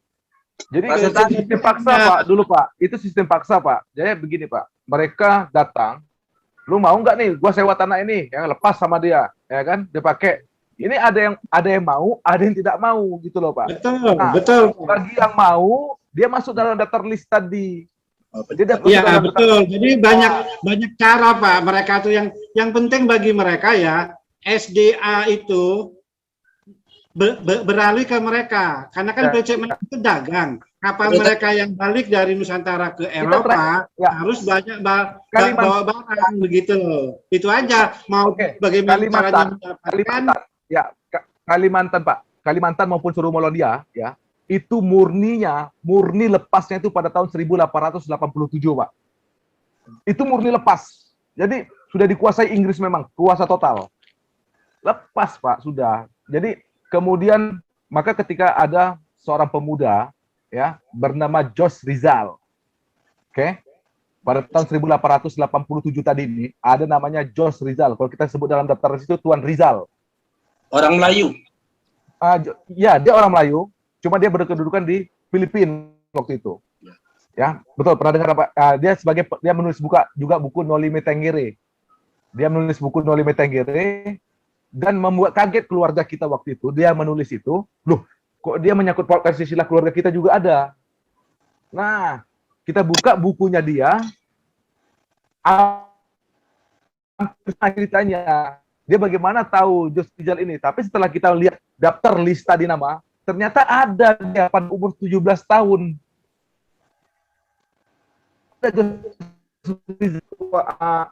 Jadi leader waktu itu, sebentar Pak, saya buka leadernya Pak ya. Ini waktu kita tinggal 10 menit lagi ya, waktu kita ya.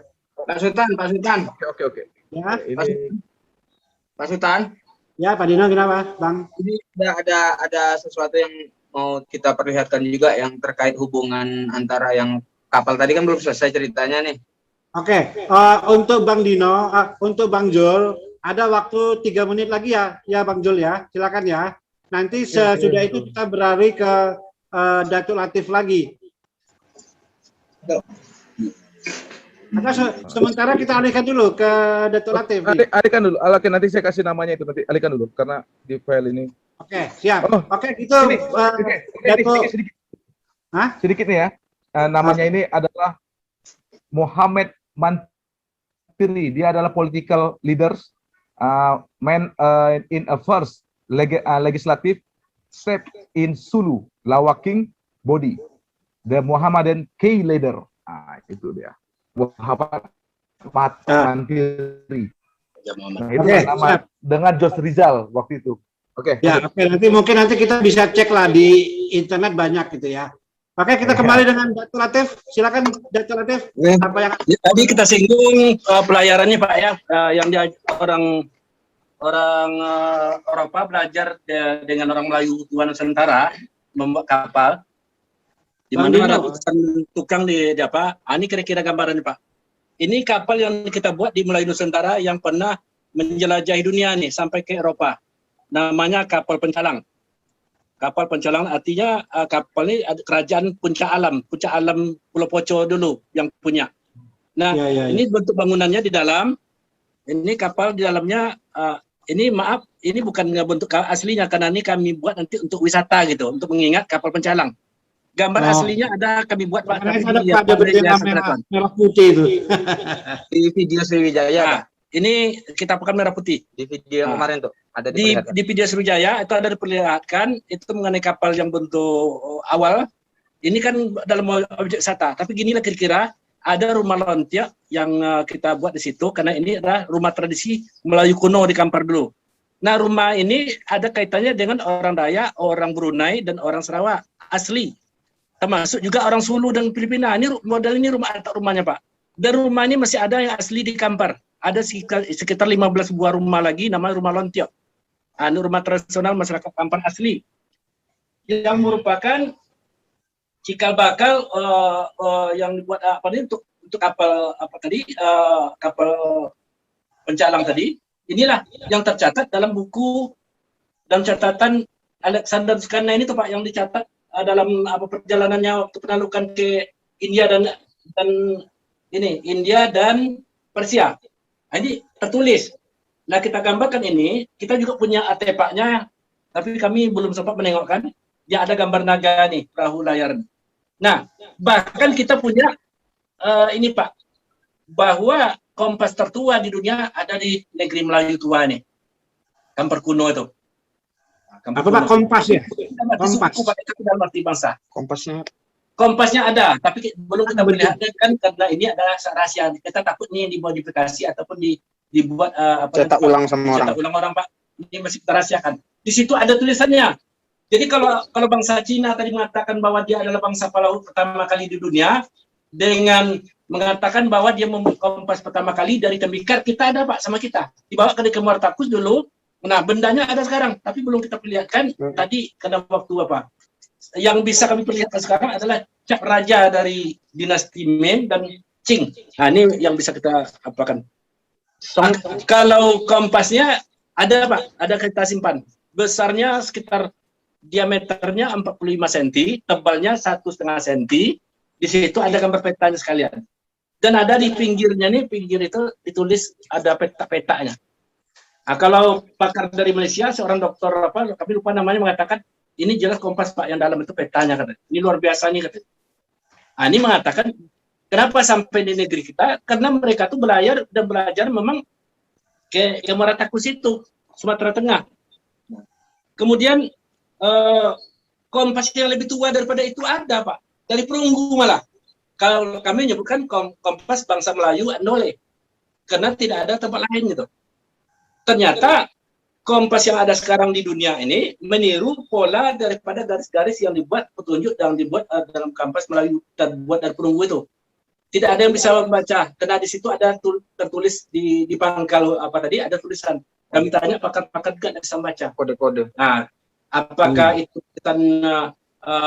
tulisan bahasa Melayu ini Sanskerta ataupun Palapa ataupun Palawa ataupun tulisan lainnya? Ini kami tidak ngerti. Inilah gambaran kira-kira Pak, gambaran kami buat. Ini kan kita buat untuk objek wisata, nanti ini kita pakai untuk kapal santai, kapal pesiar nantinya, untuk mengingat sejarah pelayaran itu tadi. Nah, dan ini ternyata masih ada dalam catatan orang Barat, Pak. Kebetulan mahasiswa internasional kemarin dari Azerbaijan mengatakan, kamu dari mana? Dari Indonesia? Oh, dari Nusantara ya katanya. Iya, kami juga dari Nusantara katanya. Kami dari Sumatera katanya. Nah, itu dibilangnya Pak. Padahal dia orang Rusia, dari Azerbaijan, ada dari apa segala macam. Kami dari Nusantara katanya. Jadi kalau kita dihubungkan benang merahnya antara Bali, Kalimantan, Bugis segala macamnya, masih ada rata-ratanya Pak. Dan rumah lentik yang kami ciptakan tadi, inilah lambang daripada suku Dayak.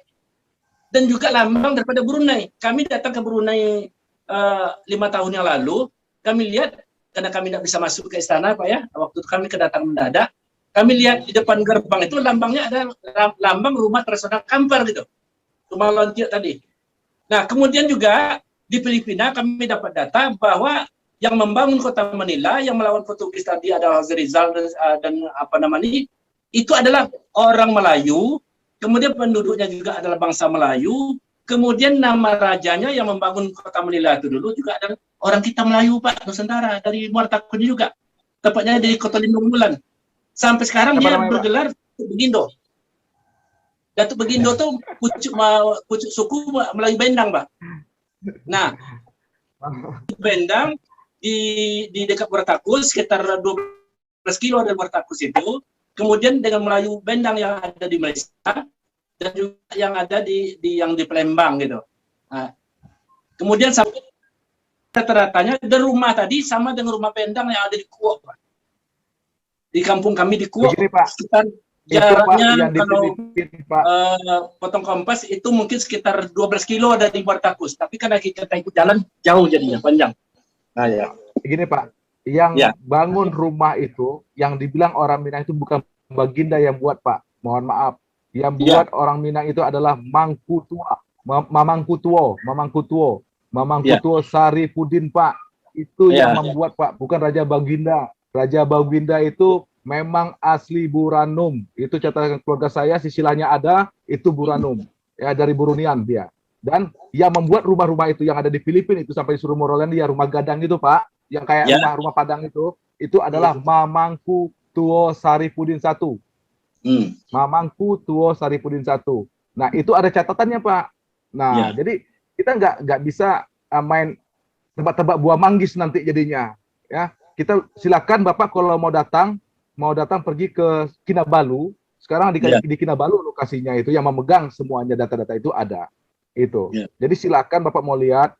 Nah, dia orang Sulur Morolandia juga. Dia adalah keturunan dari Pangeran Angkala. Artinya bisa Pangeran Angkala. Oke, isunya itu Oke, Angkala. baik, Bang Dino.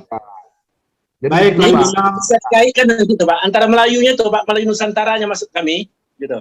Betul. Jadi ketika kita ngomong Nusantara, tetapi ketika nama keturunan kami dibawa, ya kan, kami wajib protes. Kami bisa protes.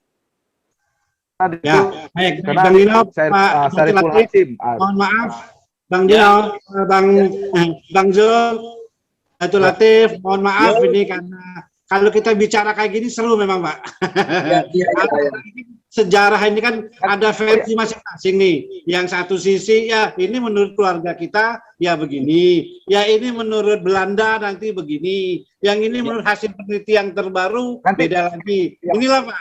Justru kita ini kan fungsinya TBH Throwback History ini sekarang fungsinya kita ini mau menyatukan gitu loh, mencari dari beberapa puzzle-puzzle yang sudah yang kita bercerai-berai nih sekarang ini. Pak Sultan, Ya. ini kan ada hampir kesamaan, cuma nanti untuk lebih jelasnya nanti yang seperti Bang Zul ada sama keluarganya itu yang tertulis, karena dalam penulisan ada paham, Pak. Ya, Bang Zul, Pak. Paham Bang Dino. Jadi ginilah Bang. Termasuk Bapak tadi menyebut Iskandar, yang Iskandar Zulkarnain. Sebenarnya itu Sarip Ali Iskandar Shah Zulkarnain. Ya, maaf ya Bang Dino, Bang Zul. Maksud saya itu begini. Oke. Ya, kalau kita mau apa ya cerita masalah ini kayak seperti kemarin bisa sampai pagi di kita. Nggak akan selesai kita cerita kan gitu kan. Sarip Ali Iskandar Shah Zulkarnain, Pak. Pak Sultan, Ini dia. ini ada artefak masih yang tersisa. Ya. Ini seluruh pakar mengatakan ini adalah Arca Alexander. Oke, ya. Ini baru nih kelihatan lagi nih. Ya. Yang jadi tanda tanya, mengapa Arca Alexander the Great ada di Kampar? Tuh. Mengapa tidak di Eropa? Mengapa tidak di Yunani? Mengapa tidak di Babilonia? Mengapa tidak di Pulau Siprus? Mengapa tidak di Turki? Dan mengapa ada di sini? Ini dari perunggu, Pak. Perunggu ini tidak bisa dibuat sekarang. Si ahli-ahli orang tidak bisa sekarang, sejago apapun cetak metodologinya tidak bisa membuat perunggu seperti ini. Makanya kita tetap jaga aslinya. Kalau ini kita gosok, ini dia jadi kuning, Pak, seperti emas. Ya. Dan siapapun yang mengatakan ini, kalau ditanya orang ahli sejarah, ini dibilangnya nih adalah Arca Alexander. Ini gambar waktu dia muda, Pak. Nah, inilah tugas kita pakar sejarah, arkeolog menemukan ini. Kita tidak mengarahkan ke keluarga, kan daerah. Kita mengapakan rumpun Melayu ini bahwa kita ini satu rumpun yang satu tadi tentu dari pohon yang satu, yang asal, yang tua yang mana, kemudian berkembang tumbuh dahan tadi tumbuh ranting tadi tumbuh buah, ya kan? Nah buah ini jatuh tumbuh lagi, nah itu maksud kita menyatu lagi bangsa Melayu ini satu rumpun ini. Artinya apa? Bahwa mereka ini asal satu peradaban yang sama gitu. Melayu Nusantara. Baik, Dato. Jadi kalau mengenai zaman perunggu itu kan ada sendiri zaman perunggu, ada zaman kita udah punya alat dari besi itu kan memang ada zaman-zamannya ya. Kalau zaman perunggu ini kalau nggak salah itu sebelum Masehi. Nah inilah nanti kita menyatukan visi, melihat dari sejarah di mana yang benar itu kan nanti itu ada benang merahnya nanti Pak. Yang saya bilang tadi. Jadi fungsi kita sekarang kita hanya mengemukakan dulu. Siapa tahu nanti ke depan ada pakar-pakar sejarah, ada ahli arkeologi yang punya keahlian di situ yang akan membuktikan. Kalau di sini kita semua hanya berdasarkan persepsi kita masing-masing, begitu loh ya. Pak Sultan, jadi kita fokus ke partisipan yang bertanya, Pak. Boleh Pak Sultan fasilitasi, Pak? Bang Dino, mohon maaf nih, waktunya kan kita sudah lewat ya. Secara formil saya akan tutup dulu. Nanti saya buka lagi ya. Untuk yang tidak formilnya ya. Oke ya, baik ya. Baik, terima kasih kepada Sanak TBH yang terhormat yang sudah mengikuti acara kita dari tadi. Perbincangan kita ini kelihatan cukup menarik begitu kan. di sinilah timbul banyak sekali info-info yang selama ini kita belum tahu. Ternyata, oh ini dia nih, Nusantara kita ini kaya. Nusantara kita ini masih banyak yang perlu digali gitu loh ya. Oke, baik, terima kasih Datu Bagindo, Bapak Dr. Abdul Latif Hasyim MM, sekaligus Datu Bagindo selaku pimpinan dari Abdul Latif Malay Museum yang ada di Kampar. Kami ucapkan terima kasih juga kepada Bang Zulkarnain Elegan, nih orang Kalimantan dari Kerajaan Brunei. Dia ada punya silsilah, tapi memang karena waktulah kita tidak bisa menjelaskan secara lengkap. Tapi di sini kita hanya baru mengungkapkan saja dulu. Itu saja dari saya, dari manajemen Throwback History, mengucapkan terima kasih untuk kita semua. Wassalamualaikum warahmatullahi wabarakatuh.